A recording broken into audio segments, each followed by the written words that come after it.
Hello and welcome in to Sorare with Laird, episode 5. I'm Andrew Laird. You can find me as Lairdino on So we're talking some baseball today with Kevin. Kevin, did you? So every time I've seen your screen name, I read it as K Lamp instead of Clamp, and I can't get it out of my head. And I watched your video from last week with John, and Damien was like, "Oh, and Clamp," and I'm like, I just can't. Even I hear it, and I'm like, it should be K Lamp. I have no preference whatsoever. It's something that I never say out loud myself. So lamp or clamp, either way it works. It's just a shortened name of my first and last name. My last name's Lamponi, Lamp One. And so Clamp One is K Lamponi essentially, but it's not my actual name. So I feel a know. little vindicated though with the K Lamp because Yeah. it is like, all right. And I do on Twitter, I usually change it back and forth from like K-lamp to just clamp and kind of see what happens. But it's funny to hear that. It's the same. My last name is Lamponi and it's spelled like Lampone. And so at least half my friends in college called me Lampone. Yeah. And enough people have done that like as a joke or to mess with me that like I just assumed that they were messing with me. And then like a year later, they'd be like, wait, that's not how you say your last name. It's yeah, that's all. That's what it is. Anyway, thank you very much for coming in. For those of you who are unaware, Kevin, can I say runs? I assume you don't have a corporate title. It's so rare. Yeah. I mean, I certainly don't do everything, but I've been calling myself the face of Sorare FP now that Alex left it to me. I'm I guess the guardian of it. I'm shepherding it along. Perfect. So yeah, so Sorare FP is I'm going to say like arguably the best MLB projections out there for Sorare. You will just, it's okay for you to be like, no. They are. No, there is no argument. But yeah, Sorare FP is kind of like as far as I know, the best projections for Sorare MLB. And the Sorare FP Discord is just like red hot right now because the season is starting up. Everybody's getting very excited. There was some positive and negative excitement all over the place. You tend to side more on the positive excitement, and that kind of came through. For those of you who didn't see, over on the Sorare FP YouTube channel, Kevin sat down with John and Damien from Sorare and Hunter, who also does a ton of Sorare content as well. And they talked about kind of the new season. And that's something like I've done in the past with Damien for like NBA. I sat down with Everett Case, who is no longer Sorare, but like last year, basically everyone I've talked to, I feel bad for Damien because everyone I've talked to. But anyway, it was all about like the new changes for the upcoming season. And I say upcoming, is it a week away exactly? It is 27th. Yeah, week from today. Today's Thursday, March 20th. And so there are a lot of changes that they announced, and all of them are like, I looked at them and I was like, man, that's probably coming to the soccer football side. And I'll be honest, when I first read it, I was like, man, this is like very complicated. And the more that you guys talked about it on that stream, it was like, all right, it's actually not nearly as bad, which is the case with all like Sorare things. They announce something, it's a huge blog post, and you're just like, this makes no sense.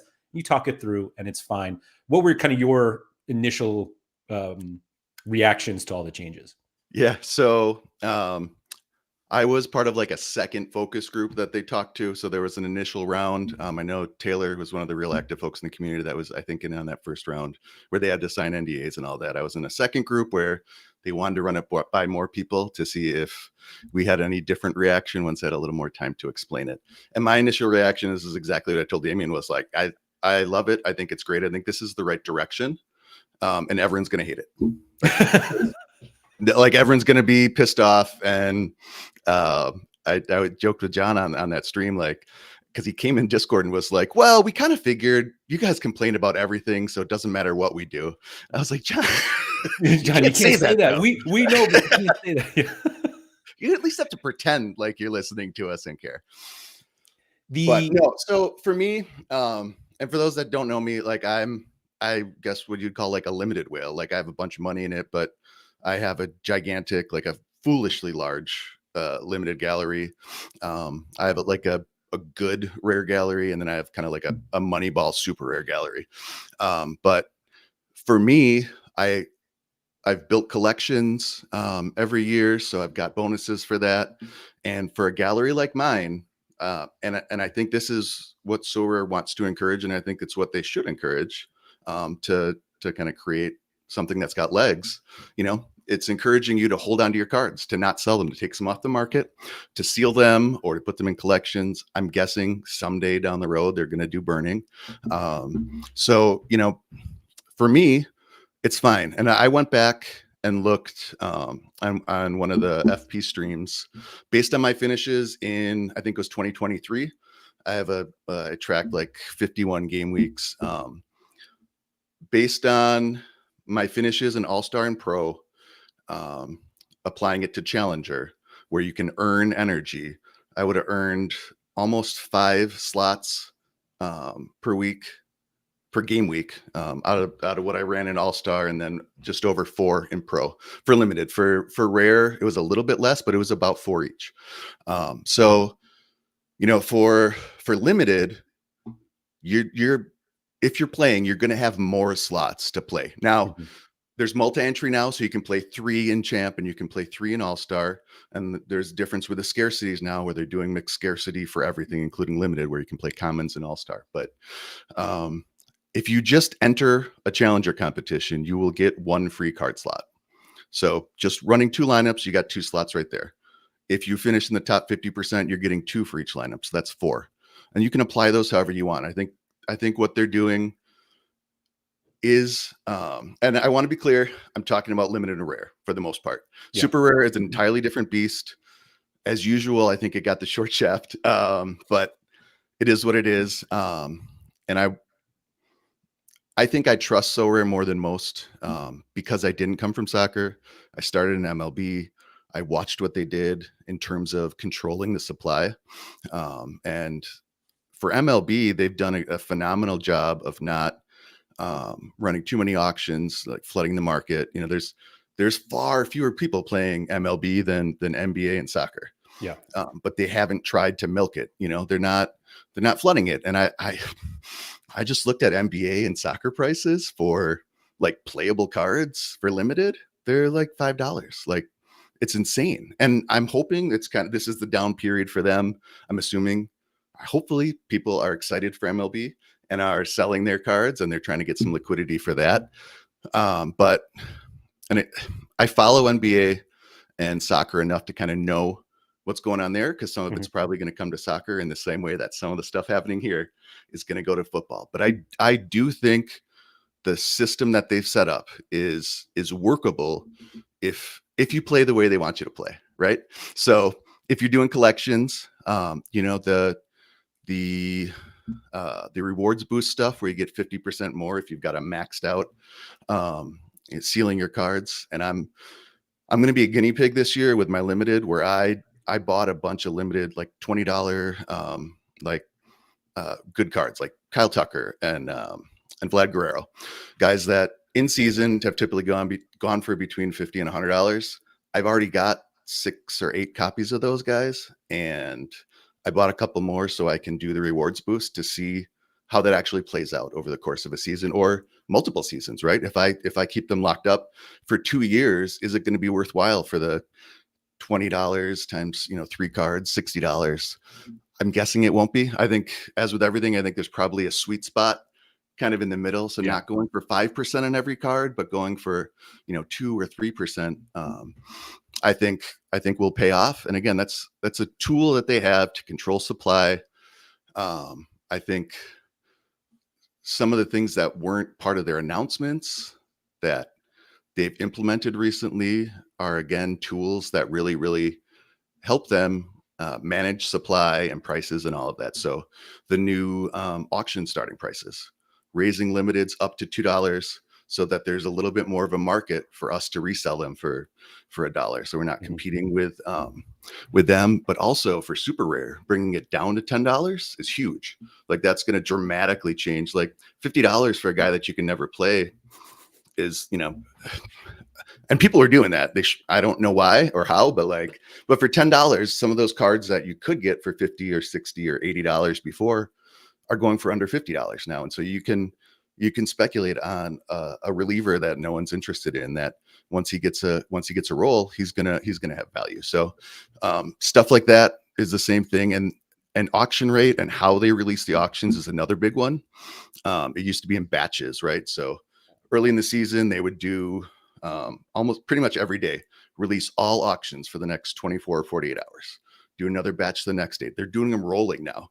And so they'll do one batch of limiteds. They've got a lot more rares, and then the uniques are like a week out, and kind of they're doing them in batches so that prices stayed lower. So last year I went and looked at Juan Soto for his limited cards last year. There was one per day for the same time period as we've been in 3 days. So prices jumped up. They've been doing, I think there's already been 12 or so. 2 of them were instant buys, but it's multiple a day, kind of like they do with soccer and NBA. And again, the demand's not there. So they'll ratchet it down as soon as they get, I think, to a point where they see the prices dropping to a point where they don't like it. I'm sure Sorare likes to say that it's a free market and we don't decide on the prices, but I mean, they have a fair amount of control on how things, again, everything from encouraging us to lock cards up and not list them, lister play, all that stuff. And so I think they have done a really good job with MLB of shepherding it along, not minimizing the kind of boom and bust stuff, and making it easier for us to compete if we are collecting like they want us to. So again, that's the overall feeling. They're going to get it wrong. Like, they're not perfect. Obviously, they make a lot of bad decisions. They get a lot of details wrong, like player positions on the cards and how the common game works. Did you see the controversy over Ryan Weathers?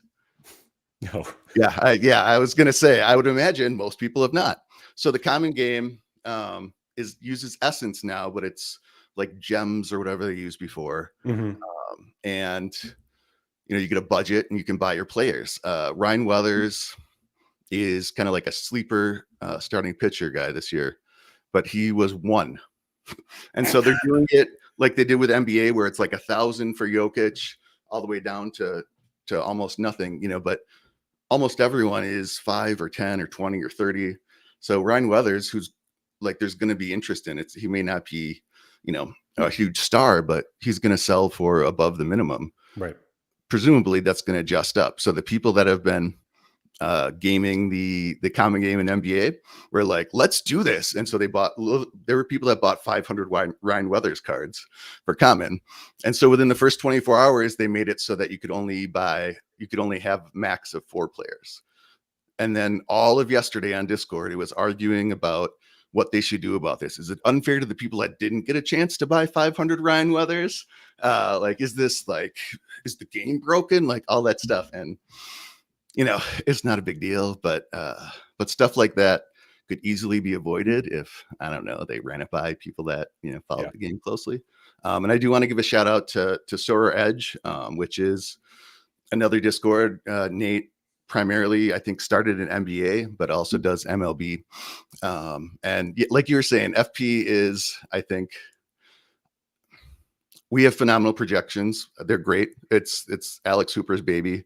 There's stuff in there that I don't even understand that he's applying, different StatCast stuff, but there are really good projections for baseball, right? Like Derek Carty, who does BATX, Ariel Cohen, who does ATC, which combines all the different projections. So he's taking all the projections, and that's exactly what we're doing too. I haven't tested ours against his. He probably does it better. Like, that's their job, right? And so he kind of takes, he looks at the different systems and says, which ones do the best job of projecting RBIs or on base percentage. And so those get weighted more heavily, versus ones that are better at projecting pitching or different aspects, all that. So they're phenomenal, and you can subscribe to them, and easily convert those to a spreadsheet that calculates Sorare points, and you would be fine. We're probably cheaper than that, but I think the benefit for us is we've got an app. We've had an app since 2023. Captain No Sweat is one of our members who is a professional pilot, and in his spare time makes iOS apps. So he works ridiculously hard to accommodate all the changes Sorare makes. And so we've been able to submit lineups directly. We've had the button the whole time. And apparently they didn't really realize we were doing that the whole time. So we've had to change the method, but they are on board with that now, you know? So we're in beta right now for the app. But he just got it working to the point where he can submit lineups. And so he's going to clean it up and we'll publish it to the Apple App Store. And that'll be ready to go. That's one of the biggest things. The other thing is the community. You know, it's a bunch of dorks that like to talk about baseball and Sorare. So, I mean, Robbie's in there, Bob, Orangefly's in there. And that's the sole reason really why I took it over from Alex. It's a lot of work. It's a lot of stuff that I don't know how to do. I'm not a content creator by trade. And so, so I have technical difficulties all the time. I break things with the projections every once in a while and have to ask Alex for help. But it's a great community. You know, you see the toxic stuff in the official Discords, and this is all people that are at least fairly reasonable and rational. And it's really nice to have that. All that's a long way of saying, Sorare Edge, I think, is very, very much like folks that are playing on a very tight budget. So people that are only playing limited, people that are playing common with very few limiteds. And so they are always looking at like, well, how can we game, you know, like how can we within the rules, like take advantage of the game and like do as well as we possibly can. And frankly, Sorare needs that, someone to hold them accountable and say, hey, your game's broken. So Sorare Edge in there, those were the guys that were literally clicking 500 times to buy the same card so that they could sell it for, you know, 5 or 10 times what they bought it for and have an unreasonable amount of common essence. But yeah, I don't know what question you asked that I got here, but here we are. No, I will say that the common game, both in NBA and MLB, are so much more popular, or at least prevalent to me, than I don't even know what the football one is. I know they do that best of Europe thing, but like, yeah, the number of, I'm in like way too many Discord groups, but like there are some that have like NBA or MLB specific channels, and the number of just like common conversations there are it's like shocking to me, because on the football side, it just or maybe I'm just at a point where it doesn't exist where I am. But yeah, people love the games, and obviously Sorare probably need to do a better job of getting those people to like play the pro versions, but is what it is. I want to go back to something you said, how you were like, you have all these cards. I was looking to buy some cards for this upcoming season, and I think I'm probably just going to play the season in a total donkey way of like, let me just buy a couple guys that I like and play them all season. And one of the guys that I went for, the first guy I went to, was Julio Rodriguez. And the only reason I did that is because I met Julio Rodriguez at Yankee Stadium because of Sorare. Yeah. And so I went to the secondary market because I was like, if I'm going to buy a new Julio Rodriguez, I know with the new rules, it probably benefits me to have a couple older Julio Rodriguez cards, and we'll go into that. And I saw you selling 2 of them, and I was like, boy, that's not a good sign. But then I saw that you own 6 limited Julio Rodriguez cards, and I was like, oh, getting rid of 2 of them makes sense now because of the rules that we can get into. But for you saying like you're describing yourself as a limited whale, I think having 6 Julio Rodriguez cards is probably the perfect example. Yeah, and that's a smaller one. That was one, I think, when I was listing them where I went and looked, well, did I seal any of these? Should I seal some of them instead of selling them? But yeah, and you know, like I said, I think I have more faith in Sorare than most. So when prices dip in the off season, I'm totally comfortable, you know, taking all my proceeds from the year before, buying a bunch of cards when they're cheap and expecting them to come up. And we never know how the game's going to change, you know, and how much value classics are going to have. But, you know, they want and need the classics to have value, right? We're all going to stop playing at some point if they have no value whatsoever. And so it looks to me like they want a season-based model like you see with video games where you buy, you know, a battle pass or whatever. And so I think the expectation for them is if you want to kind of max out if you want to play the game to its fullest and get the most benefit out of it, you have to put a little bit in every year, whether that's 10% of your, you know, gallery or whatever. I know a lot of folks in our Discord are, you know, $250. Well, they set it like a $250 budget for the year, and then they go over it because there's special cards, and they're like, well, I kind of really needed that Kyle Tucker, so we're only counting the non-Kyle Tucker special editions. But but $250 or $500 over the course of the year, and that's for a lot of people. If you have disposable income, it's not that much. It's so. I think that's the expectation. I think that's their ideal ideal way for that to work. They went away from classic cards when you in-season cards, and in-season cards when you cash, like that. The way Damien talked about it was too complicated. There were two sets of competitions and he didn't like that. And frankly, yeah, like I couldn't figure out how to get to different ones in NBA this season. On the other hand, that like one line is a lot simpler for people to understand, and the value proposition is clear, right? Like if you can win cash with in-season cards, they're going to have value. And if you can win in-season cards with classic cards, they're going to have value. It's pretty straightforward. I think that's what they want, but it's way harder to say that now. Yeah. And, and looking at the design, and I mostly play on like I mostly look at Sorare on my phone, like through a web browser. Like I'm not using the app. The app is garbage for the most part. You can't go to the market anyway. Right. Yeah. Like if you can't do all the things on it, it's not useful. So, but the screen is so cluttered right now that there's a giant thing about sealing your cards, and there's a stupid filter so you can only look at your rare cards at one time and only the limiteds. And there's something else on the top, and there's something else on the bottom. On my phone, when I open up, try to look at my gallery, I don't see any cards. They're hidden below, all of the different pop-ups and things. And it's like, this isn't simpler. Like this is not like a simpler way to do things. So my hope is that with MLB, they're testing this stuff out that they want to do with the other sports. They want to see what works and what doesn't. We're a great guinea pig because it is much smaller. Yeah. In every way, like the community, the number of cards that are out there, all that. So I think that's good. I think this was a little bit of a ripping off the Band-Aid and doing all this complex stuff at once and figuring it out. We are 4 seasons into this with MLB, but it does feel like they're still figuring out how they want the game to be long-term so that they can grow it. I like it would be foolish to bring people in right now, right? Like things don't make sense. Things are broken. If people do get, become part of the community, they're going to hear people yelling at them and hating everything. Like it's not a pleasant place to be. And to some degree that won't change. It'll probably get worse. But at least having like a game that makes sense and at its core, we can expect to say fairly similar. Like like I said, I like that they're giving themselves more tools to balance the game, to control the market. And that's what again, like video games, the meta is going to change. They need to be able to rebalance things. Things are going to be nerfed every year, and certain things are going to be buffed. That's how it goes.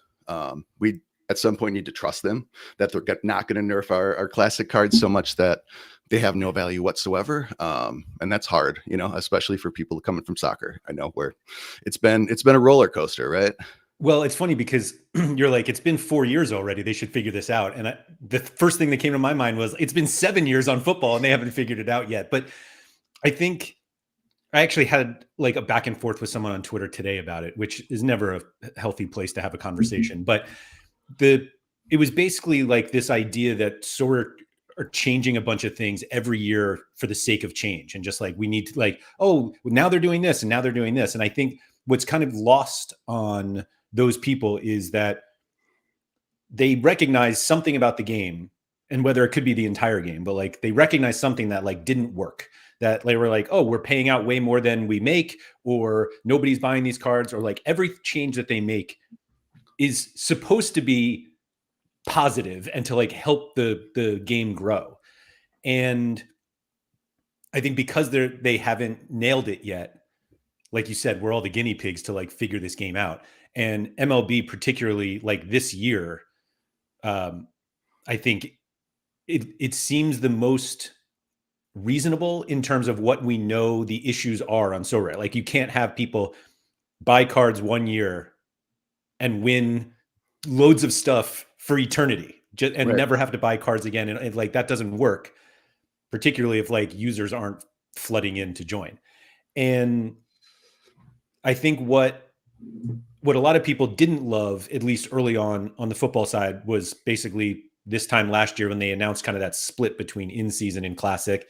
And like you said, like, I disagreed with Damien there that like people didn't understand it, or like exactly how you said it.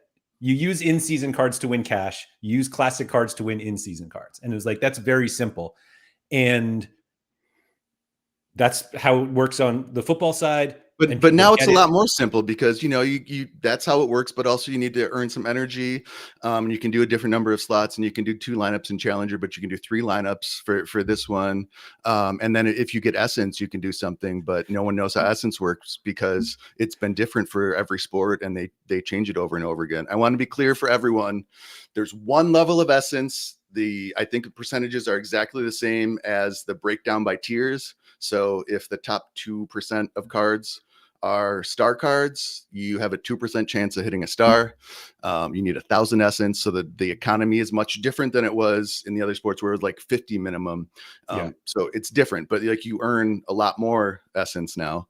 And so again, I get a question at least every day from someone saying, "What's going on here? Like the essence is crazy. Like how am I ever going to get to 1,000?" Yeah. But right now, and again, the other thing is like just do, like, if you want to play the game to its max, get the most value out of it, just do what Sorare wants. Like, buy cards right now, and so you get free essence. People you win cards through I don't know if it's the 27th or the 29th, but you have a chance at winning a free card or essence. If you win a card, I think they're still giving out 1,000 essence with it, so you also get another free card.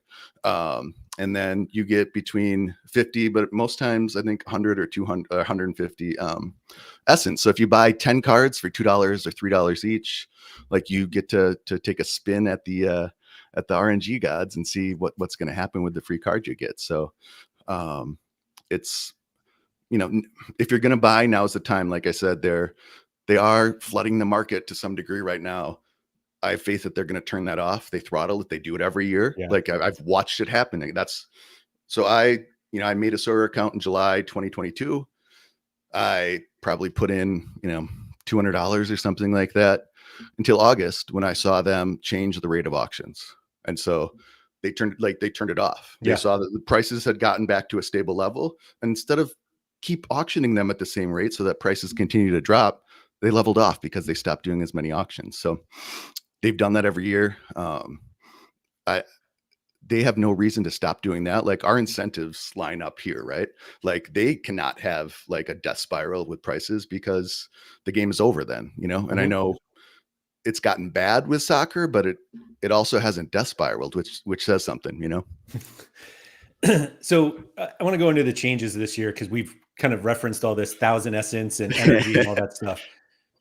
The easiest way that I summarized it to somebody the other day was like, we're pretty much all in season right now.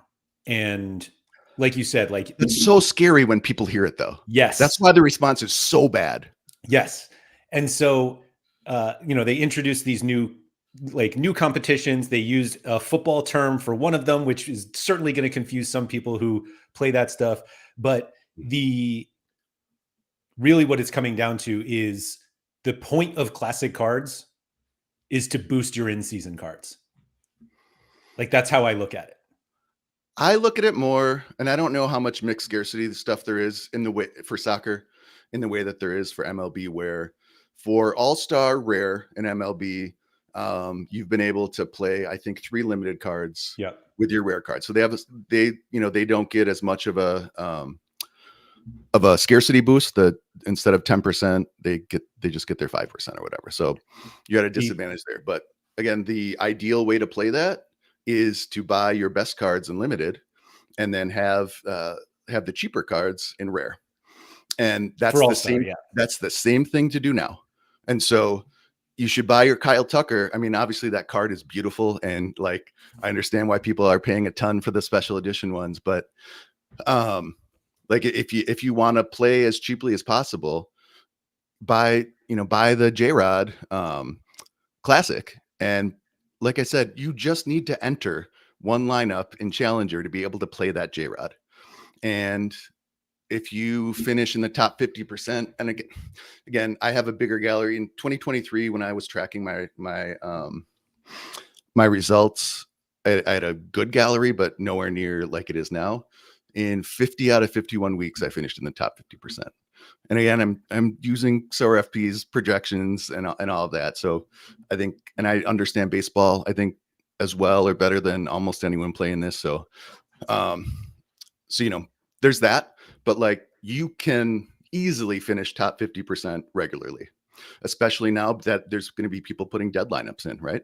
Like I said, like you just need to enter a lineup to get your slot. And so if you want to buy, all 50-cent cards just to put them in there and get that, you can. So, if you're doing that for 2 lineups, you've got 4 slots every game week. And you can, with multi-entry now, you can put those all in one. So you could do 3 in-season cards and 4 classic cards, or you can spread it out. You can do, 1 J-Rod from your classic collection, spread across them. So, there's a lot of different ways to do it now. And I think that's good in the long run. That I've been calling it the Bob method, which for those that haven't followed Orange Fly's MLB journey, he started off kind of playing Moneyball style and super rare and unique, right? Yeah. And I always loved like Bob, especially when he's on podcasts, is like typically pretty rational and calm. And when he talks, like when he first starts talking about things, he's like an angry Discord person. Like he turns on his players. He's like, Trey Turner is the worst player ever, and I will never buy one of his cards again. But so he like rage quit because they have done such a terrible job with super rare. And so the rewards are terrible. I will say that they got it right. They did a great job with the actual rewards for super rare this year. I don't think they have enough energy for classic folks. I think, for that, you're looking at max at probably 2 cards per lineup. But so Bob quit MLB, which is sad because like he loves MLB, and but he got back in limited, and suddenly the things that he had a problem with, like terrible rewards and being upset that he got a terrible reward for winning, is gone. So now he's winning a star card for being on a podium. He's getting an Ohtani or a Judge or whatever, and he's happy. And so he went into last season, which was the first year with the in-season and classic thing, where I think in limited, it started off with you could play 2 classic cards. And then about halfway through the season, it cut down to just 1 in limited. And so he just bought, he bought like Yankees and Dodgers, and I'm sure A's, because he is not able to be reasonable or objective about the A's. But so he bought like the best cards and played matchups, which is what you have to do if you want to consistently win. And did great. And the cool thing now is he can play that way. Like it's set up for him to do that. He can sell his cards at the end of the season for maybe 25% of what he bought them for. If you're buying them well, like I said, last year it was 1 card per day. So prices went super high and came down. This year, we're not seeing that as much. Prices have gone up, but not 3 or 4 times what cards were selling for, last season. So, he'll take a loss for sure on what he paid, but you're going to get a bunch of utility out of them. If you want to sell them, you can and start over the next year. If you want to hold on to them, you can do that. You can do a collection with them. You can have bonuses. You can seal them away. So there's a lot of different ways you can play it. And I think all of them can be successful. And so that's what I'm looking forward to. Like I said, I'm going to be a guinea pig with this, and I'm going to try different methods with each of my galleries. So I'll probably buy just a couple in-season super rares and see how I can do with that. With rare, I'm going to focus mainly on getting my classics into lineup. So buying mostly pitching. And like I said, so my good bats, the expensive, the Gunnar Hendersons and Vlad Guerreros, like I've got 1 or 2 of those in rare. And so I'm going to put together one really good lineup, mostly with my best cards. And I'll play, a reliever Luke Weaver or Jason Adam or any of the guys that are undervalued, but consistently put up scores that can keep you in the competition for a podium. Those are $5 or $8, and if you're buying them right now, you're also getting a chance at other cards. You're getting extra essence, all of that. So, I'm not putting any money in this year. So I put, I don't know, less than $1,000 into the off season, which for some people is a lot, but for the size of my gallery I just needed some extra cash to buy my 12 Julio Rodriguez's. No, I can't pass up a deal like that, right? Like when, so I've been selling Garrett Crochets that I bought in the off season for, the rares were like $20, $25, and they're selling for $50 or $60 now, even the classics, so, players like that, it's going to happen. And it's, again, understanding MLB helps with that, where Crochet wasn't putting up good Sorare scores because he was only pitching 3 or 4 innings to save his arm. And so he didn't look like a good Sorare player, but everyone knew going to this year, he's going to be one of the top 5 starting pitchers in the league. And so, so I put that money in. So I'm not putting new cash in this season, but I put money in earlier. I'm going to sell cards and continue buying stuff with that. But if I can't do it, no one can do it. Like if my season's a failure, it's the system's a failure. I think if anyone can do this, I can. And so we'll see. Like the proof will be in the proverbial pudding for us. So let's talk about energy. I wanted to pull up one of the graphics that they showed because I'm not going to let you get to any of the new stuff. I'm just going to keep. Well, it all applies though. Like that's the thing. It's like, it is something that needs to be worked through, which is kind of like why we're here. But for those of you who if anybody read the announcement, you see that they have way more in-season competitions that they have for Classic. The Classic competition is now called Challenger, which is a football term that they use for something completely unrelated. So there's no confusion at all for people who are trying to play both. But in-season competitions, as they say, need all in-season cards until you read more and you're like, well, you don't really need all in-season cards. You can play Classic cards in there as long as you use energy. And energy is this made-up thing, just like Essence, that you win from your Classic competition, Challenger, which is the Classic competition. So in order to use a Classic card in an in-season lineup, which is in Champion or All-Star, you need to use 50 energy. 25. For a full game week? Yeah. 25 for a game week, 10 for daily. Oh, I don't know why I thought it was 50. I'm nearly certain. I heard you talk about that the other day. I was like, they really need to talk to someone that knows what's going on with MLB. And then I sent you a message and here we are. So if you look at this, this graphic here, this is for limited, you will notice that everyone will win some energy. And so if you play one line, and this is exactly what Kevin was saying before, if you play one lineup in limited Challenger, which is all your Classic cards, you will win 25 energy, which means you can use a Classic card in an in-season lineup the very next game week. So that's exactly what we had last year, to be clear. In limited, the second half of the season, you could play one Classic card in your in-season lineup.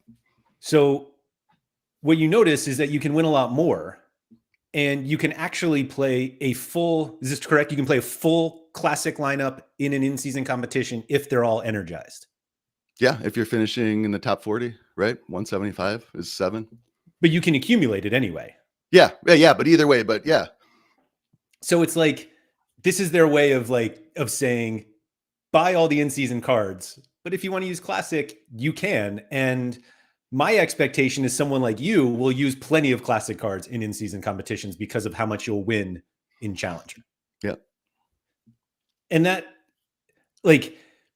this feels actually better to me than just yes, you can use one Classic. And that's it. Yeah. Like I said, it benefits what I do, more than anyone else. And that's the type of galleries they want us to have, right? They want us to, and obviously I do a lot of trading, but I have a core collection. I'm never going to get rid of, unless there's an insane price for Bobby Witt or Gunnar Henderson, I'm going to keep one of those cards no matter what. I've got a collection built around them. It doesn't make sense. The cards that I bought in 2022 for Gunnar, for Bobby Witt, Like, why would I ever get rid of those when they're maxed out with everything? And so I'm going to keep at least one, and I'll buy more to buy and to sell, throughout the season. Um, but yeah, if you're, and I think, like I said, I think my rare gallery is more like how most people play, whether they're playing limited or rare, whatever.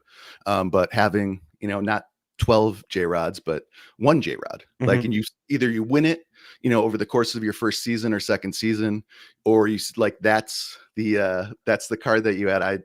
I've been joking. I call my gallery building method the Acuna sprinkles method, where you only buy the Strider or the Otani. That's last. Like, once you've got your whole gallery and you're competitive, you sprinkle them on top. Like, that helps you. You're going to play the same way as you did with the lesser cards. You're going to play the matchups when someone's at Coors, when someone's facing terrible pitching. But you can do that with the best players in the game now. But like, that's, if you want to, you can certainly just only buy Judge and Otani and all that. And you will be successful. I don't think it's the most economical way to do it. It's not the most efficient way.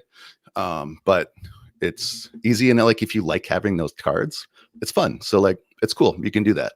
But if you don't want to do that, you don't have to. And like I said, I think a lot of people build up. A lot of people put $250 or $500 in, they buy some cards, they end up spending more money down the road, but they build over the course of a season and over multiple seasons. We've got a ton of guys in our Discord that have done that, they set a budget, it's reasonable. And they add to their gallery every year. They win cards, they keep some, they sell some, and it works for them. And I think it is sustainable for Sorare. I think it's sustainable for us. Like I said, I think I'm going to be able to do fine playing mostly with classic cards. You got to buy a few, just like you did last year for Champ. Like, I played super rare. I won super rare playing with that exact method. I had a couple podiums throughout the course of the year. And you just got a podium once, as long as the rewards are good, and they are now.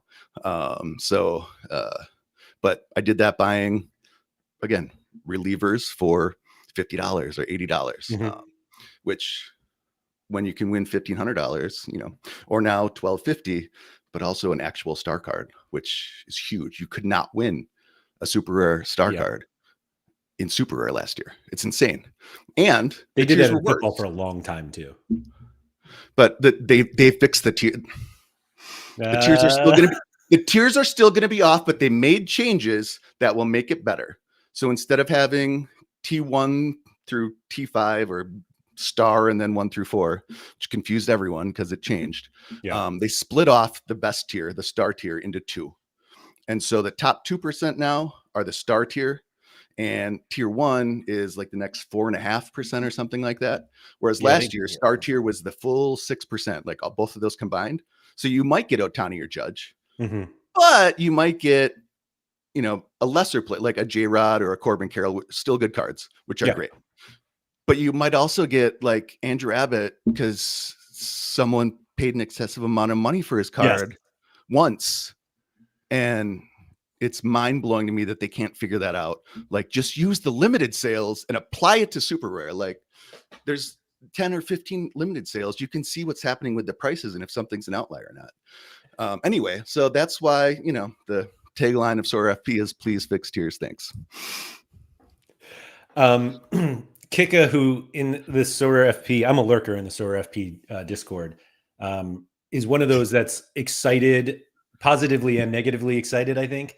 But this is the breakdown, because the comment was, now it's multi-entry in the comps, but the comps you earn energy in are not. So basically, like, there are not as many competitions where you can earn energy versus how many you can use your energy. So Champion and All-Star is where you can use it, but Challenger is where you win it. And we'll get into the daily stuff in a little bit. We'll get into it. But so basically, every game week or regular game week, you have 2 opportunities per scarcity in limited and rare to win energy. But there are 3 lineups that you could theoretically submit in All-Star and Champion where you can win. And this is where it gets very different from football, where you win cash, a card, and essence. And they continue to do this thing where, and you guys called John and Damien out about this, about the upper tier or upper scarcity essence at the top. It's both stupid and also meaningless. Like if that's our biggest concern, So Rare is going to be amazing. Like if that's the biggest thing they've gotten wrong, but like who cares? It's pretend it's nothing, and you still got $400 and a star card that you can probably sell for a couple $100 too. Like who cares? You know, and if you do play the level up, it's worth something to you. But yeah, no, the people freaking out about I would have to win first 25 times to be able to use this essence. Well, like maybe think about it like nothing then, because that's what it is to you. Right. And look at the other stuff. Like it's literally nothing. Don't worry about it. Like, all right, I'm okay. People can't think like that, Kev. Come on. But anyway, so essentially, yeah, you have two places to play for cash cards in essence with Champion and All-Star. All-Star continues to be a mixed scarcity. What's interesting about the MLB mixed scarcity competitions, which they mimic how football used to be. Football, you can now play. It depends. I guess I don't know if it's a half full or half empty thing, but like you can play super rares in rare competitions, but there's no scarcity bonus. Whereas in MLB, you can play the scarcity down up, but they don't get the same scarcity. Like they have a lesser scarcity bonus essentially, but you can play down. So everyone was getting all fired up because now you can play 3 commons in a limited lineup. For those of you who don't regularly play MLB, it's a 7-player lineup instead of 5 like football and NBA. But does that seem drastic to you? 3 commons?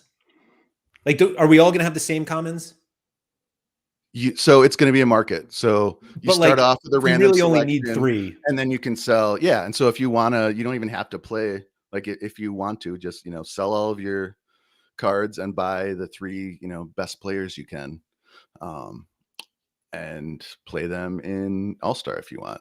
Right. You can do that. Again, that's another thing that people are throwing a fit about, but also who cares? Like, and a lot of people have the view that you have to have Ohtani. This is not like NBA where you have to have Jokic to compete. Ohtani, the difference in MLB is that Ohtani is going to put up scores that can keep you in competitive for a podium more game weeks than most other players. But like at best 50%, especially this year. Like if you want my hot take for the year, Ohtani's not going to be a top 5 player. He's going to sit. Like once he starts pitching, he's not going to steal any bases this year, and he's going to be out of the lineup sometimes to save himself. That he doesn't want to overdo it. They don't want to overdo it with him. He's not going to play enough. It's going to be like Byron Buxton, when they need to not play him to keep him healthy. I mean, but the way that he gets Buxton and Ohtani in the same sentence is not something I was expecting today, Kevin. I mean, Buxton has always put up MVP type numbers when he's on the field. He plays. Yeah. And I think they're going to make a choice to not play him as much as they did last year. He's not going to steal as many bases as he did last year. And so that's the difference for me when I'm talking about, playing a Moneyball style or value. If Ohtani's $100 and he's going to be a good play 50% of the game weeks, you can buy so many $10 or $20 cards, and they're maybe only going to be good plays 15 or 20 or 25% of the game weeks. But when you add those all up, you're getting more than the $100 of value from Ohtani.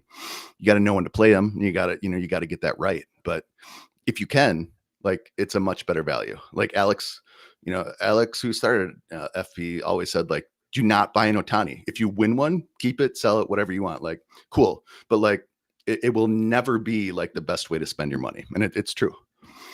Even just the way that this was all a long way of saying the people that are like, oh my God, the game's broken because everyone's going to have a free judge and a free Ohtani.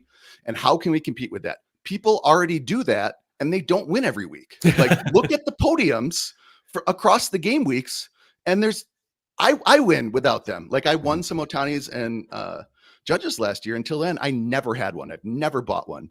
It's an incredible humble brag. I do consistently well. Like it's insane that people still think that, and it's fine. Like if people want to play that way, they're going to lose. They'll win some weeks for sure, but like you can do the same thing with an Orioles stack and you'll win at least one game week. Like there's a guy that only plays Orioles. He plays one other guy every game week and he's on the podium at least once every year. Where do you fall on stacking for yourself? It doesn't matter at all for pitching. Don't think about it there. For hitting, it's the best way to build a gallery on a budget because, like I said, you want to play matchups, and the guys that are the cheapest are only going to have a good matchup 1 out of every 5 or 6 or 7 game weeks. So you need them to be correlated. So you want guys to have the same good, like a good matchup the same game week. The best way to do that is to use same-handed hitters from the same team. So a lefty is going to hit better against a right-handed pitcher. So, and there's more right-handed pitchers than left-handed pitchers. So they're more consistently going to have good matchups. So that's the easiest way to do it. So taking Schwarber and Harper is like a more expensive way of doing it, or Yordan Alvarez and Kyle Tucker when he was on the Astros, but you can do it with the Twins. You can do Trevor Larnach and Matt Wallner. And those are minimum big guys that just mash righties, like, and they're not going to be in the lineup when there's a left-handed starter. So it's the decision of, well, if there's 2 out of 3 pitchers that are righties, should we start them or no? And that's the fun for me of setting lineups is that a better play than someone that doesn't have as good of a matchup for all 3 games and all of that. But again, I promise you, someone will have a Larnach and a Wallner on a podium this year for sure. I believe it. Like just the way that baseball works. Like yeah. it just, I can't say this enough. And it sounds like it was Everett's baby, but they did a phenomenal job of setting the game up. Like they can get everything else wrong, but the length of the game weeks, the scoring, we don't need a cap in MLB because there's all of the ups and downs that just go along with how baseball works. And so there's going to be weeks where Judge and Ohtani put up a 5, and that's how it works. Where do you fall on the no-hitter bonus? It's stupid and doesn't mean it's meaningless. And people are like, oh, like if you do this, you should get more points. Like you did get more points because he pitched a complete game. And like, I've seen just the total, opposite sides of the spectrum. People are like, finally they're getting it. And everyone else is like, what are we doing? Who cares? It's the same as like, we need all the T5s to have value. No, we don't. Like, who cares? Like Garrett Stubbs and Nicky Lopez don't need to have value. They've given us a little way, for like collections and see like there's a little something, but like, who cares? Like, just pretend they're not there. I literally own both of those guys. Anyway, let's go into the non-gameplay part, but it's obviously very part of the gameplay in terms of sealing and vaulting. And I don't know why we need the term sealing. 2 words for one thing. Yeah. It's very confusing to me. I'm still not sure when I'm using them in the right way and the wrong way. It's like who and whom for me. This one, so anyway, the concept is basically, and what you said very early on was like, at some point they're going to have burning. I think vaulting, or if sealing is the verb, maybe sealing is the verb and vault is the noun. That would make sense to me. You seal things into the vault. Can you just put them in the vault? Anyway. Pudding. I'm going to be doing some pudding today.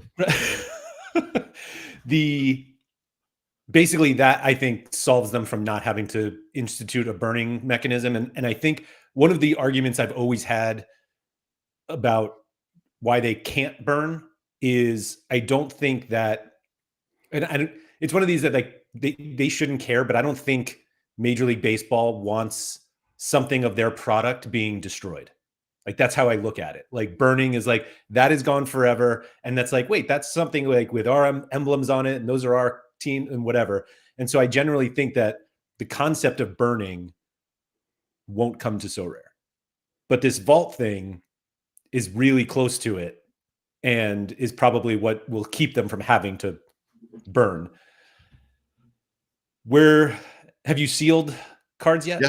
Yeah. So And this is part of my frustration with still having that stupid sealing pop up. Like, learn how to seal. Like, I sealed 400 limited cards and 200 rare cards. I think I get it. That can I go get away it now. Yeah.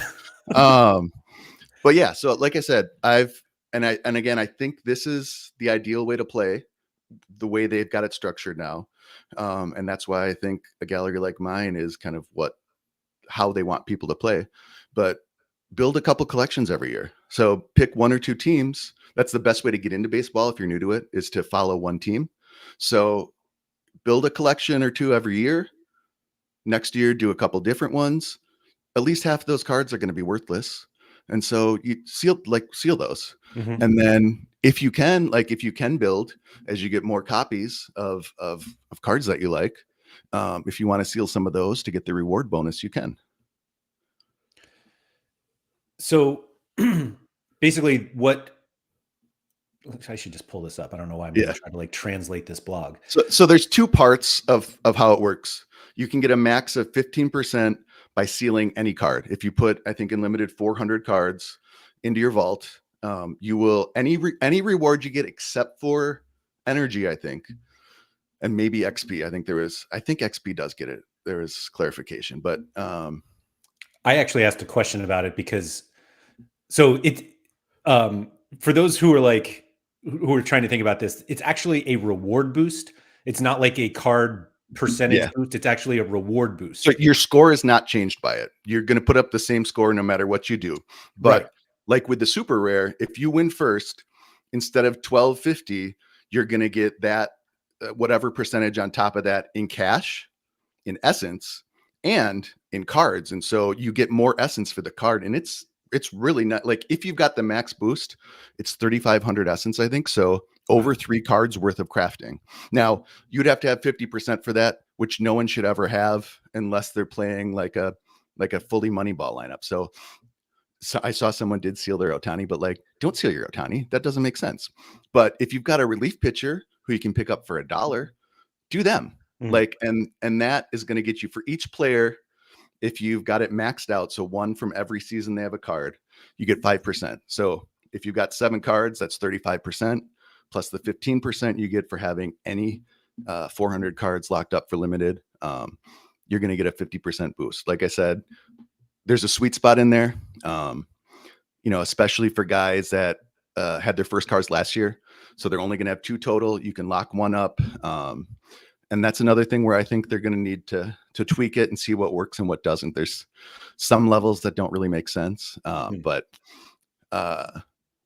yeah, so again, you can do cheap cards. I'm messing around with it this year where I've locked up a Vlad from every year. And we're going to see how that goes. I think he's going to have a big year this year. And so if he's in a bunch of winning lineups, it's going to be a 3 or 4 or 5% boost, and hopefully over the course of the season that pays off. But like I said, with it, when you're on a podium and you're winning a star card, you're getting a ton of essence. So you're getting 2 or 3 more spins at that wheel to maybe get a really good card. And if not, if you're playing a method that can use those T5s that are meaningless, you can use them too, whether it's sealing them away or adding to your collection and adding to your collection bonus. It's funny to hear you say like they're worthless and then giving an example of how you can use them. They're worthless for playing. Like, they're not useful to play in a lineup. Okay. And I want to be clear, not all T5s are worthless to play in lineups or T4s. Relief, like I said, there's relief pitchers that go for the minimum that are going to be usable. My view has always been kind of similar to the old essence breakdowns, where it's like 2% chance of winning a good card and 50% chance of a T5. T5, I always treated that way, where like 90% of the cards are worthless for playing, but there's going to be relievers, there's going to be starters that as soon as something changes, they're going to have value. And so, I was a couple years ago, I think I was joking with someone that mostly played only star cards. And they were like, you can't possibly podium with T3s or worse. I was like, absolutely you can. And I'm going to do it this year. It's the shit. Like, and I have, like, it again, it's better if you can do that with Kyle Tucker than Matt Wallner, but you can do it with Matt Wallner. It's just not going to be as frequently. And if you, again, like you just got to change your expectations. If you want to play with $100 or $200 budget for limited, you can do it. You're not going to be in competition for a podium every game week. You got to pick your spots. And again, I think the way that they've got this set up now, if you have classic cards, you can use that strategically. If you want to use all classic cards in one champ lineup, you can. I think it was probably, maybe it was Harry Trades that you were talking to, where they said, you know, you should always like make your best lineup, don't spread it out. And that's what you should be doing. And so you got to figure out how to do that and how to best use your cards every week. And there's more ways to do that and to think about it. So I think it'll be fun. For this player loyalty thing, is it a boost just on the remaining card you have that isn't sealed? Yes. Yep. Yeah. So for Vlad, I have probably owned 12 total, and I've got 3 sealed. And so that means I have 9 left to play, or whatever it is, you know. That's fun. Surely I can just search Vlad, right? There we go. So you've sealed this one, and then right. So you can only seal one from each season. Wow. God, that's awesome. So I've got 10 total, so I'll have 7 I can play. And I'll probably buy an in-season one as well. Right. And so if you buy the in-season one, then that's the one that gets the, I believe they all get the bonus. So any year. I don't think it's only in-season cards get that reward bonus. If I'm wrong, you know, correct me, but I don't recall seeing anything that said this only applies to in-season cards. That's fun. Yeah. All right. And like I said, for most people, it doesn't make sense to do your best cards, and it doesn't make sense to do every year. Like for someone that's got a card every year, don't overpay for an in-season card just to seal it, but do the old ones that you picked up for cheap in the off season. And you don't need to get the 5%, get the 3%. It's, you know, Sorare is going to give us opportunities to make bad decisions, but like, that doesn't mean we have to make them.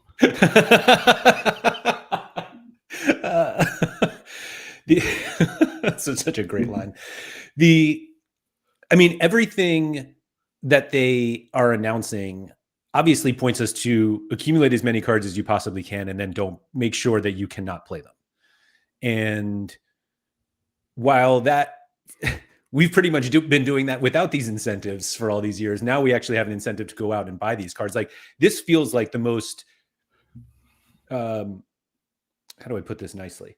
It feels like we should be buying classic cards, mostly the worst ones that we can find, but like we should be buying classic cards, which on the football side, it's really hard to justify buying classic cards at this point. Yeah. And so hopefully that, like I said, hopefully that changes. Hopefully this is the test run, and they can figure out what works and what doesn't, how to better explain the changes, how to not come out and have the top line be only in-season cards can be played now. And then also, but you can use your classic card. Right. Like why present it that way? Like the top line should be if you want 100% in-season cards, and you're like, not really. If you want to, you can play an entirely classic lineup in any competition. Right. Any competition. Like that needs to be the top line. You can't do it all the time. There's going to be that balance, and they need to sell in-season cards. We know that. Like, it's fine. And like the only way that works, if you never have to buy cards again, is if it's a Ponzi scheme. Like if new people are coming in and paying more money for it, is the only way that system works, unless you know, there's some other method of them drawing revenue. But they need us to buy a little bit of cards every year. And I think all this stuff is working towards that. So given how many cards you have, and the fact that you've sealed a bunch of them in your vault, and you are obviously trying to max out some of the player loyalty ones, like what's your incentive to buy in-season cards? Like I said, I think the best way to play the max positive EV is to buy cheap playable in-season cards. And so like, if you want to look at my gallery and see what I've been buying, it's been the Jason Adams. I always say like start building around like minimum cost relief pitchers. You can always find someone that's going to be playable, and so start there. Um, and so that is one. And if you want two slots um, that you can use in season cards with, that you don't have to pay much for, Mhm. um, playing playing a reliever in the flex spot isn't ideal because relievers sometimes will not get in at all. So you're going to get a Sure. zero. That's why classic cards that are like reliever eligible, like Garrett Crochet was a reliever, for most of his career until last year. And so he has RP eligible cards from past seasons. That's a better play for me because you're guaranteed that he's starting. Whereas Mhm. Edwin Diaz is a phenomenal closer, but there's going to be game weeks where he puts up a zero. Yeah. But again, if you want to, you can spend $1 on two relievers, put those in those slots. If you can find some cheap starting pitchers, as with everything else, the right matchup, you can play almost anyone that's getting playing time. And so with pitching especially, prices are very reactive. And so the best example of this was Aaron Nola and Zach Wheeler the first year. A lot of people coming over from soccer don't understand baseball. So a lot of people thought like the 30s or the 35s that were showing for starting pitchers were something that they were going to put up every game week, like the hitters, which they only pitch every 5 days. It's typically going to be one game week on, one game week off. Yep.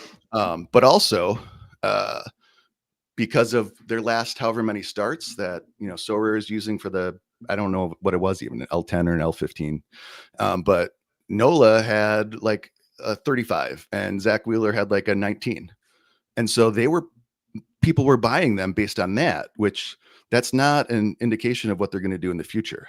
And at that time they were a little bit closer, but like it's one of those things where like, why would you pay $30 for Aaron Nola when you can buy Zach Wheeler for 10? Like, Yeah.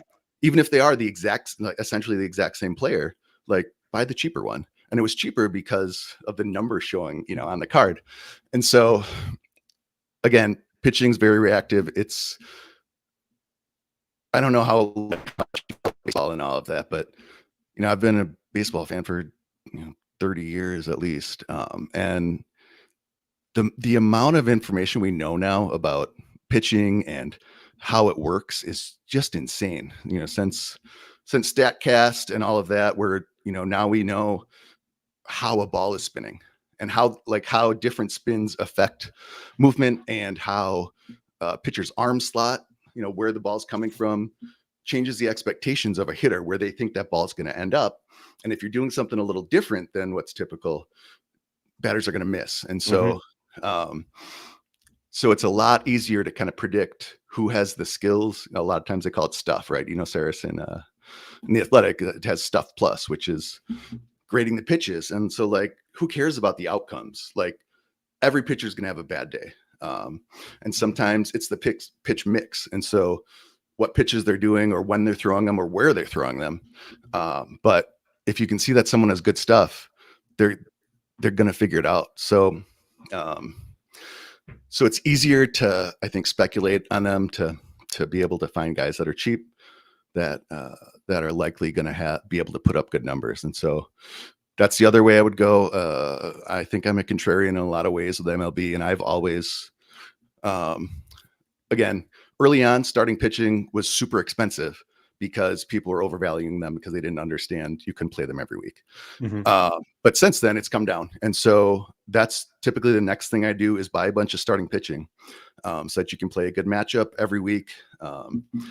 Inevitably, someone is cheap and shouldn't be. And so you can do that with your in-season cards too. So Robbie Ray's a good one. He was injured, came back last year, had some good games, but some bad games too. And it looks like all the things he needs to do to be successful, he's doing right now. So, you can, I think his in-season cards are under $10 for a limited. So buy, a couple of those and you can run them in lineups. Buy a couple other guys like that, and you can mix and match. But I've always played starting pitchers in in my flex spot just because it's so much cheaper. Like it's so much cheaper than buying an expensive bat. And so, a lot of people think that the ceiling's not as high with a pitcher versus a bat. But I think if you can get 30 or 35 points out of that spot, and you're pretty confident that a pitcher can do that for you, you just got to hit on the other spots. And it's kind of reducing a little bit of the, what's the word that I'm looking for? Not variation. Variance. Variance. Thank you. I started doing more pitchers in the extra spot just because you can compare ceiling all you want. Most hitters don't hit their ceiling. So Right. you're just like, you're just waiting for the random kind of event to happen. I want a quick shout out somebody. We were talking before about how I try not to keep Discord open during streams, and I happen to have it open right now. Somebody just dropped something in the Sorare Laird Discord that they bought a Marcus Semien limited card and one Ellie De La Cruz as like the extra. And I was like, now I'm like, maybe I should go buy some. Maybe I'll get a De La Cruz today. Anyway, so I'm going to take advantage of you being here to help me with my own gallery. From everything that I am looking at, it feels like the in-season, if I'm going to buy some better in-season cards or the better in-season players, I should buy basically the same guys that I have in Classic. Should I not feel that way? It's up to you. I think it depends on gallery size and how many lineups you want to try and play every week. I was just thinking maybe I should bring up yours. And I was going to say, I'm just pulling, like, I'm mostly like, my better cards are limiteds. Yeah. Despite having some decent one here. So again, I think if you want to focus on, playing rare and buying, a handful of in-season cards that will allow you to play your classic rares, or I'm sorry, if you like to play all-star rare, you could play your Bobby Witt and your the other good bats you have. Yeah. The Strider once he comes back, and Mookie, Vlad. Use your energy on those to play in your rare all-star lineup. So to use your limited slots and to use your classic slots for those. And like I said, you can fill in the in-season requirements with pitching. Mm-hmm. And so that would be my recommendation there. But once you start building your gallery out, so I mean, typically every game week, I'm trying to play a handful of different plays. So maybe I like the Pirates matchup and the Reds matchup and the Brewers or something like that. And so I'm going to be mixing and matching a couple players at least from each of those teams and trying to get the combination right. So, sure. Two of those teams together, and then one other bat that has a good matchup or that I really like. Or if I don't know what to do, some years it's Acuna, some years it's Vlad. Just put in the guy that's Corbin Carroll's a good one. When he's on, you can play him pretty much every week because he's stealing bases. And so even if he doesn't hit a home run, he's going to put up, 5 or 10 points in stolen bases. So, I mean, that's why Ellie's so good, right? Like if you steal 70 bases, like it gives you a little bit more consistency there. And so again, it just keeps you competitive if you're not getting a 0. So,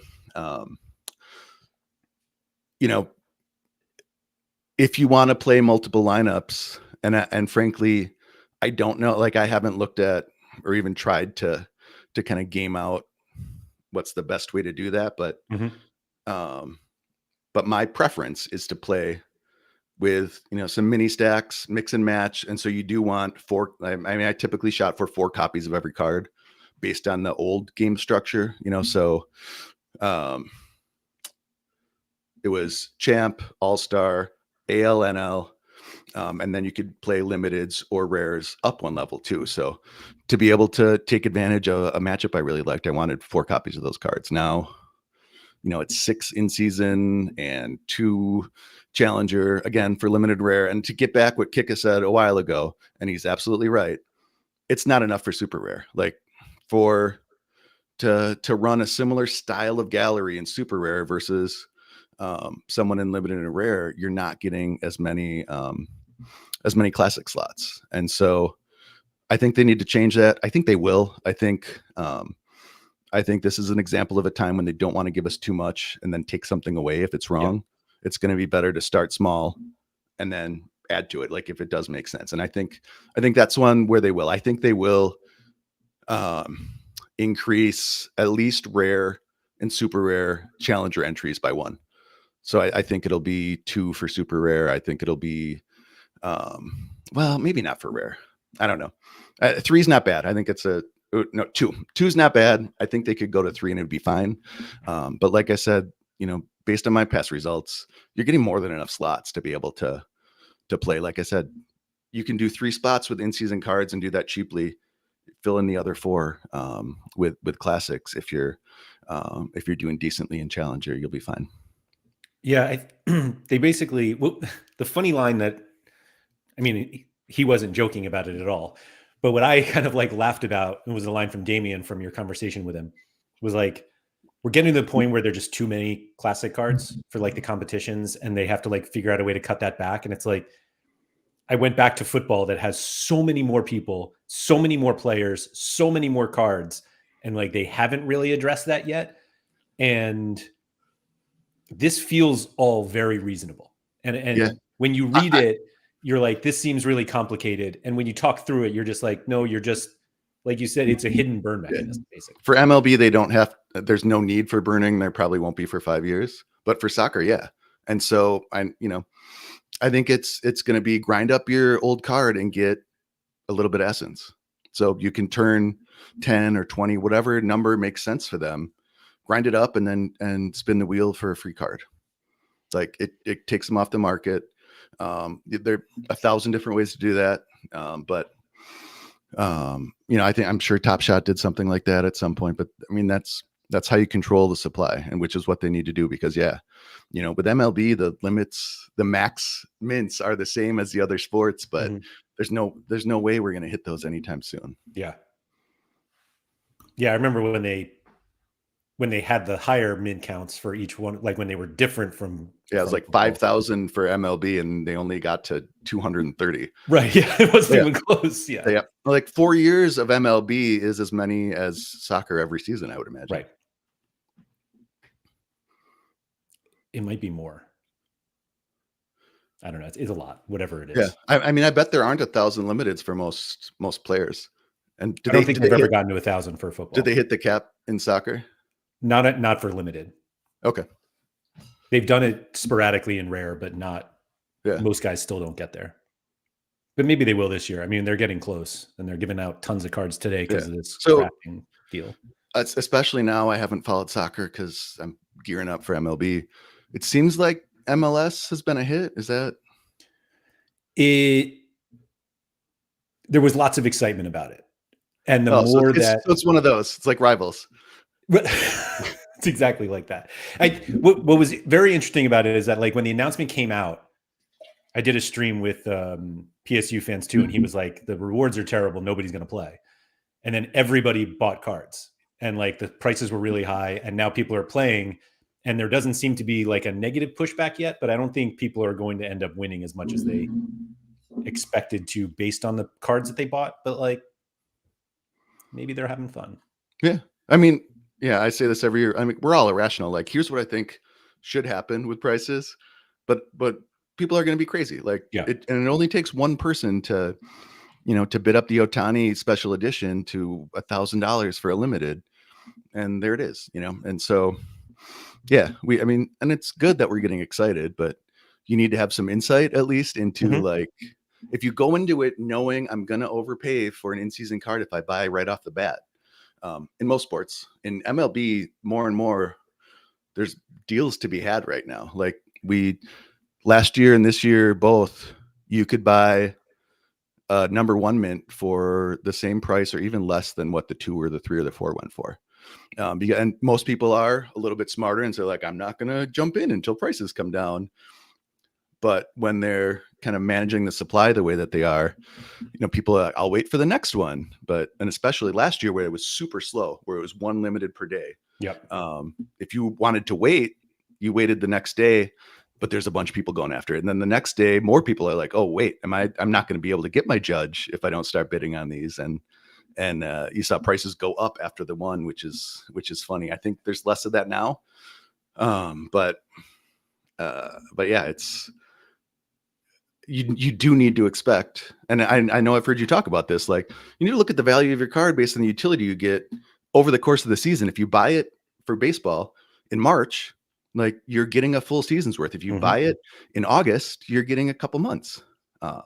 Anything that they can do to give those cards value in future seasons is awesome. And right now, like I said, I think the stuff they're doing are ways to do that. But yeah, it's, you do have to look at it as I get, and again, that's what Bob did last year. He is like, I'm going to max out collection bonuses if I buy them first. So if I'm competing against other judges and Otanis, I'm going to have the highest score from them because I've got the full team and I've been gaining experience the longest. And so, that's the route he went, but he wasn't upset because he knew that's what was going to happen, that the prices were going to drop. Sure. And he was going to get rewards that he liked, which is most important for him. So he could have a good bobblehead instead of a stupid one. Right. Yeah, I fell victim to that with this Julio Rodriguez, that I was like, oh, I auction hit a point and I was like, oh, I'll just get the next one. And now it's just an instant buy. And I'm just sitting here like, do I want to pay 15%, 20% more? That's one of the things I wanted to mention. The changes, they've changed an instant buy. Used to be instant buy prices wouldn't go up until after an auction closed. But now if an auction that's still open gets bid up above the instant buy goes up. Yep. So you used to be able to wait and then buy it. But now, so I've been overpaying at times for, $5 limiteds or $10 rares, like just because it's not worth it to save the dollar, but also worry about it might be, $2 more tomorrow. So, again, if you're going to buy in-season cards, go buy them now. Like buy them before opening day, which is crazy. Like I never would have said that 2 years ago when prices would spike so much. But right now they're keeping the prices low by not setting auctions. Again, the way that they're doing it with batches means that you can't look at and say, well, there's going to be a judge, whatever, tomorrow, and I'll go for that one. But also the short period that they're there. So if the auction's only up for 4 hours, you can't bid in a card today and a bunch of other people have a chance to bid on it over the course of the next 24 or 36 hours. So it's not getting bid up as much. And so we've seen a ton of low prices overnight in the US. And so there's that sweet spot where we're going to bed here. In Europe, they're not up yet. And so the nice thing about MLB not being popular is like the bots really aren't involved here. And I don't know if that's changed in soccer, but are there bots like min bidding on everything? Yeah. So there's never deals, but I haven't seen any bots, I don't think yet. And there have been at times in MLB, but I haven't seen any. They're really bad at pricing and understanding why a card is valued the way it is and things like that. And so I think they probably just lost money on MLB, but yeah, there's no bots. So you can get a deal. A lot of times, people are setting a reasonable bid before they go to bed. And if there's one person that overbids them, they're usually winning. And so before bedtime, I try and check the auctions, see how much balance I have left from everything I bought and go from there. That's exactly what happened with the Julio Rodriguez. The latest one that I bid on is that I was the highest bid. I think it was higher than the last one. And I was like, I'm good. And went to bed, woke up, no notification that I won it. And I was like, damn it. We'll see. Eagle said Basilbot's been getting more active, but I think maybe that's just the user. I know he trades, but does he bid? Like, I don't know does if he's he want a bot to buy? I don't know if he's automatically bidding on. Yeah. Yeah, we've got a trading coming soon. It's said that for like a year and a half. Oh, is it? No. Yeah. Still soon. It's like so rare soon. We're still too small. It's fine. But yeah. Well, buying some super rares. These are all recent. Ooh, the Freeman. That's fun. Those are really nice, right? They're fun. Yeah. Like it's one of those that like it's not my thing, but I think they're cool. Yeah. So It's fun that they've done that. And hopefully they can do more with that. We were just talking. I think Robbie Lal Metz had suggested it, but they do like a Little League World Series MLB game every year now. So they do it in Williamsport. yeah. And, you know, like on the broadcast, they usually have like kids' drawings of the players or like pictures of them when they were in Little League. And like, how cool would it be to have cards like that? Like a special edition for that series. It'd be super fun. Like have Aaron Judge as a little kid or something. You know, they can do some fun stuff. We obviously like it. Like I said, we will make irrational decisions if they let us. Like, just give us a reason to overpay for something, and we will. I had a question come in just now from somebody who mostly plays football. And again, in football, like we can play scarcities down. The question was, can I energize a rare classic to play in limited champion? And I believe the answer is no. No, correct. Yeah. You can play an energized limited classic in rare. Yep. Champion. Yeah. So you can play a classic limited in any limited competition, and you can also play it in rare all-star. Right. And rare, you can play in rare or super rare. And that might not be true for common, though. I know in NBA, you can play limiteds in some common competitions. You may be able to do that with MLB. I have no idea, but we'll figure that out. Yeah. Curious if Judge was ever a little kid. Yeah. Good point. So one of those 6 foot sixth graders. Sixth graders. Yeah, exactly. You got anything else, Kevin? Let me check. Let's see. I think we got the tagline I've been going with for classic cards is "What is dead may never die." It's a Game of Thrones. Mm-hmm. Like, how can they kill classic if it's already dead? Essence daily game. There's going to be we didn't talk about daily game at all. Daily games, 2 games. Prizes aren't great, but better than NBA, okay. I think. And one of them requires in-season cards in the same way. You can energize your cards, your classic cards to play in that one, and it's only 10 for that versus 25 for the normal bi-weekly competitions. I think it's Swing and Derby. I think Swing is the one you can use any card. Yeah, and so if you want to go down to limited, at least so like if you take first, you can get a star card. Mm-hmm. So and we were talking about this. People were saying, oh, like the starting pitchers you can play at reliever are way overpowered now in daily because a reliever might not play at all. The odds are much greater that a true reliever isn't going to play, but a starter is going to put up a huge number more than any bat. And so playing 3 starting pitchers, if you can, in the starting pitcher slot, reliever slot, and the flex slot, if they're all starting, that's a good play. In limited, that makes sense. If you can win it or, take a top 10 spot, it's decent. But in rare, I think it's a T3. Can you scroll down a little? Yeah. Yeah. Like a tier 3 you get for winning. Like I wouldn't save any of my rare cards to do that, but I would for limited. Yeah, so super rare is obviously horrific. Yeah. So, are there any card rewards for NBA? Do you know? Oh, yeah. There are boxes that you can win a card in it, I believe. I thought the boxes were still all essence or credits or some other stupid thing. I was about to say I won a card in it, but I think I actually won enough essence to craft a card. I must have just crafted the card. And again, that's something they can tweak, and people have complained about essence, but like it's a fractional card. And so that way they can, they can tweak that as well. So like it's the trade-off of how many cards do you give out? Like how, long is the tail or whatever? Like how many places do you pay out a card to? And you can spread that out more if you're giving out half a card or a quarter of a card. And it doesn't feel as good as getting a card, but we've seen people are buying more cards now because the essence you get, and then you can craft a card, and people are getting good cards. And you might win a card outright, and then you get enough essence where you buy 4 or 5 or 6 cards. You've got enough essence to craft, and you get another one. So, I think people will come around on the essence, which is good. We just need to start using it. Like once people get into it, it's Oh, and be clear, you have to use your essence. There's no value that anyone can see in saving it. And if you're buying a ton of cards right now, you're going to get a bunch of essence. The cap is 7,000. Yep. So if you're over the cap, you're not going to get it. So just craft your cards as soon as you can. Yep.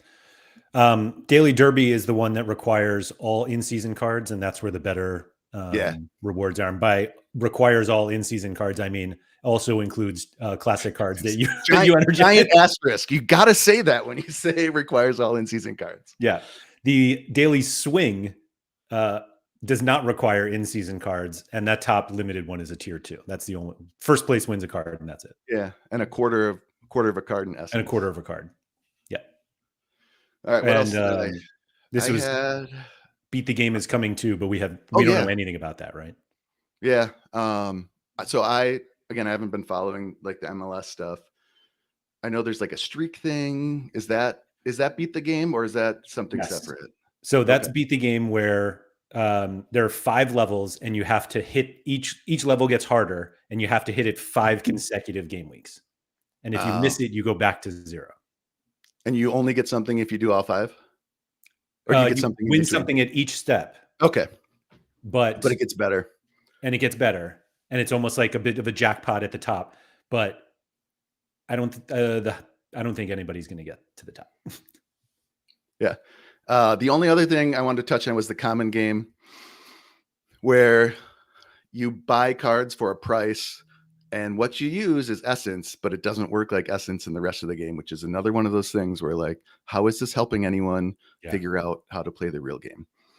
All that being said, if it works like we expect it will, the prices will range from 0 to 1,000. The very best players are going to be 1,000. If you get them, again, the best play is probably to trade it in and buy 20 or 30 cheaper cards. We don't know when they're going to adjust. John has said he's going to do an explainer video, I think this week before opening day, I think, talking about it. And I've asked him, and he's politely declined to answer, like, when are the prices going to change? With NBA, I think it's the same as the L10 resetting kind of clock.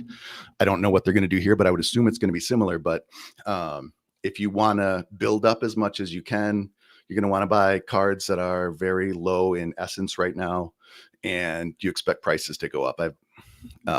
Captain No Sweat does our app. He also does like the API stuff of pulling data, especially pricing data. And so I'm trying not to bug him as he does the app. But once I'd like to get a spreadsheet of current prices. It would be nice if Sorare Data, still did that for MLB. But I mean, that was my Bible for figuring out how much to pay for a card. And that's when I got into it. I looked at prices for soccer and saw how they go up and down. There's excitement going into the season, and then they tail off. So that helps you understand what prices are going to do. It's likely to follow at least a similar pattern. But card prices are still on Sorare Data. Yeah, that's true.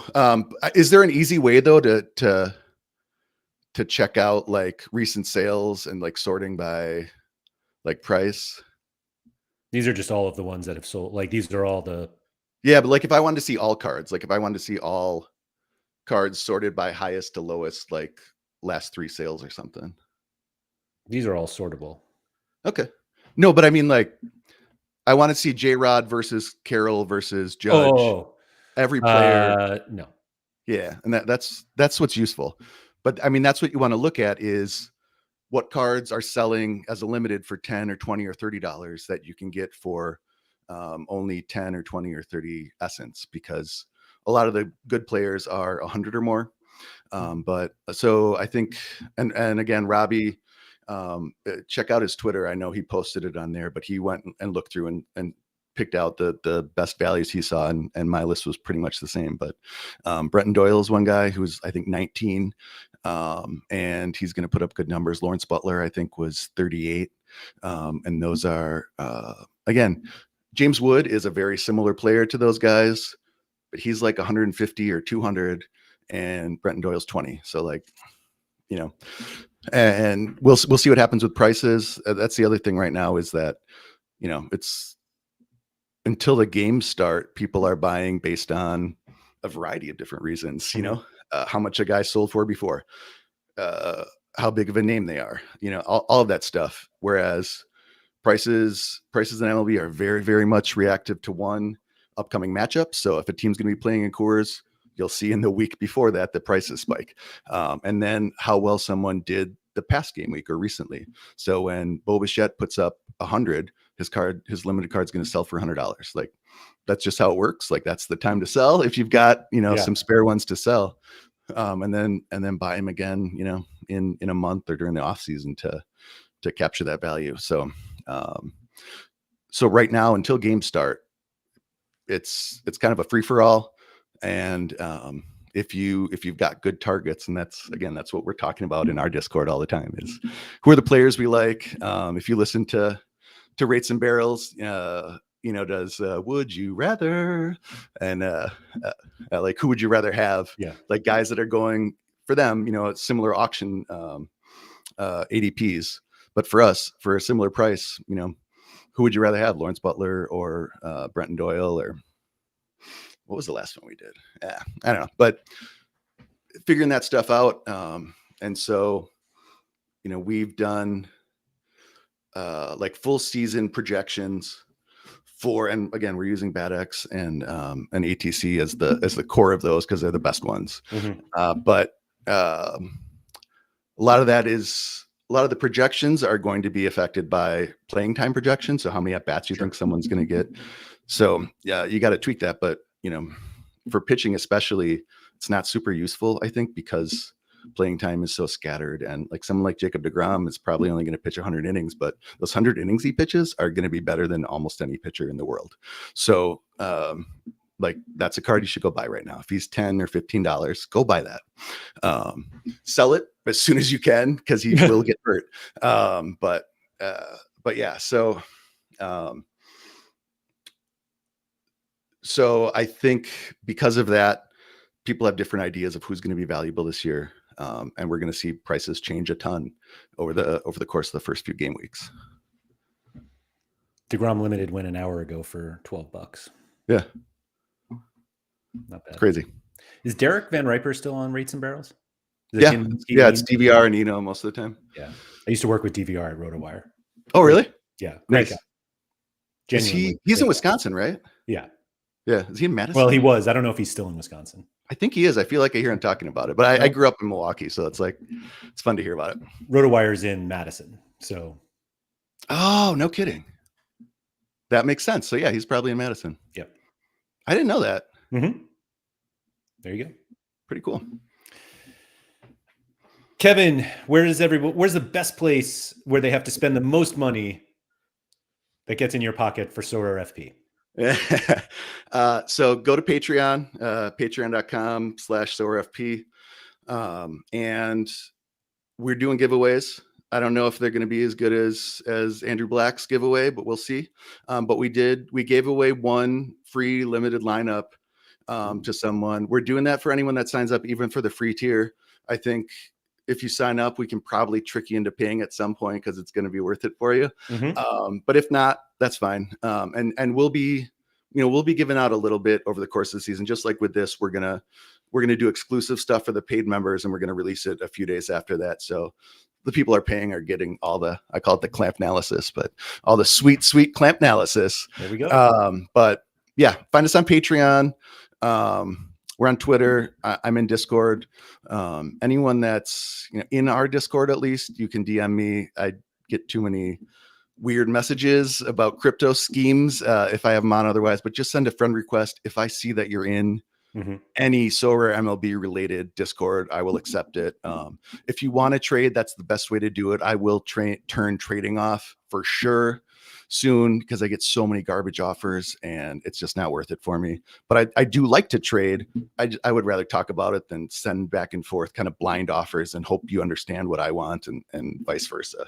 So feel free to ask me. Feel free, if there's anything, especially like when people are putting collections together, I'm happy to help you fill it out, especially if you've got something that I need. So yeah, again, Patreon, $10 a month for the full boat. I think we're gonna do something for the long-term members. It's either gonna be t-shirts or like coffee mugs. I might have to do a poll for that, but like some people probably don't want to wear a Sorare FP shirt, but like you can always use a nice coffee mug. Some people do for sure, but so yeah, so we're gonna do that for the folks that have stuck around for the longest time, and we'll probably do like an OG tier. If you want to give us a little bit more, we'll do all the free fun stuff that we're gonna do. I'd hope to do an NFBC league this year, but that's like a 2-man operation, and like we never like actually scheduled the call to do it, and then they get right into it. But like I love playing draft and holds with those where you draft 50 guys, no in-season moves, so you don't have to worry about free agents like over the course of the season. But you got to study, you need to know who every team's 6th and 7th and 8th starting pitcher is, and who might get the saves and all of that. So Lawrence Butler last year, Bob, who loves the A's, was like Estuary agrees, and I was like Lawrence Butler, and he, by the second half of the season, he was phenomenal. Same with Brenton Doyle. He was a guy who was going to play at Coors. He was going to play all the time because he's so good in center field. And he was another one where you could buy him cheap or draft him cheap there, and he was a good value. So it's a great way for me to prep for the season and figure out who are the guys I want to target for the upcoming year. But yeah, I'd hope to do a league for that. Fingers crossed we'll do it next year. Hopefully I can set it up during their slower period. But we'll see. But yeah, so we're going to do all sorts of fun stuff. I promise we're going to make it fun. I just need this to bring in enough money to make it worthwhile. Again, like I don't necessarily like, I've been thinking a lot about like, what do I like most about playing Sorare? What should I be doing? Do I want to learn how to code and to do API calls? Like, is that the best use of my time? Probably not. Like there's people that know how to do that. So the cool thing about this community is everyone is super helpful and happy to help. So NBA Jet, I think, is going to do some MLB stuff. They were on one of our streams and they've connected with Captain No Sweat. There's someone in the Sorare Edge one who's been working on API call stuff for their sheets. And he's going to look into doing some stuff for us as well. And whether it's, sharing it or, people only have so much money to spend. I think it's thank you everyone that does spend money on this. I'm sure Laird feels the same way. Like it's crazy to me that people are spending $10 a month when maybe they're only spending $100 a year on the game of Sorare. Hopefully we're giving value. Like I said, I think you can get projections anywhere. I think our projections are great, but like that's not why you should join. We have a $5 tier where you just get our projections. We might end it because I just don't think it's worth it for people. You can get publicly available projections and just convert that spreadsheet yourself.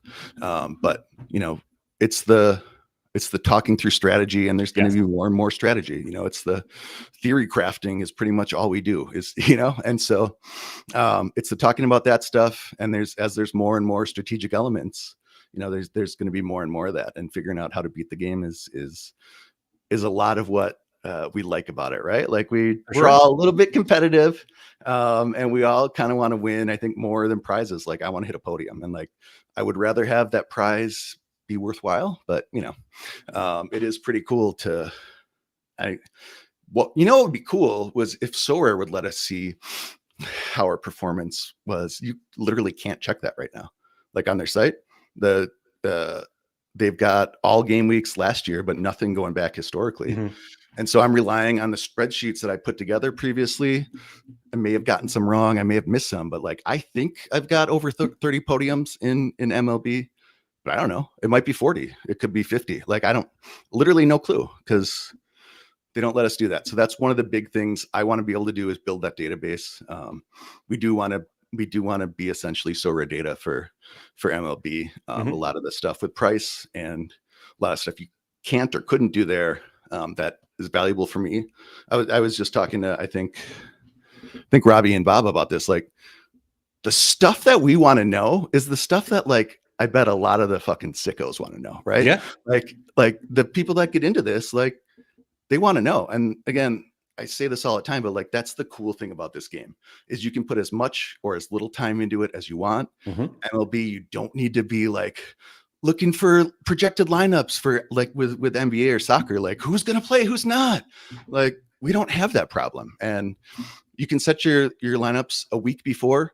There's there's going to be rain and weather and things that affect it. But like for the most part, you know who's projected to pitch, you know what the matchups are going to be. And so again, you can put as much or as little time into it. If you don't know a lot about baseball, I think we help people a ton with that, to help people understand what's important and what's not, why we're making the decisions we are.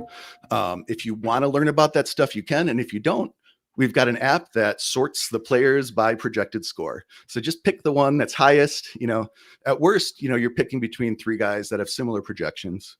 And if you want to pick one that you like better, you can do that. And so, so again, I think if you're not sure about jumping into MLB and you're a soccer person, I mean, spend the $10 for a month. And if there's not value, like, don't do it again. Honestly, I'll refund you if you don't find it useful. But I think if you're trying to learn about the game and learn how to win, like I said, a lot of people have just the wrong ideas about how it works. And there's a lot of people that would love to help people understand how to play the game better. Yeah, no, I think that's it. That's it. So cool. Thank you, Kevin, for coming in. Thank you for everybody who is watching this live, for everybody who's watching this after the fact. You could have watched it live had you been part of either the Sorare FP or the Andrew Laird Patreons. So you probably get more baseball stuff out of the FP one. Not probably. You will get way more out of that one. So if you're really into baseball, check that one out. Kevin, thank you very much. Everyone who's watching, thank you. And remember to go outside.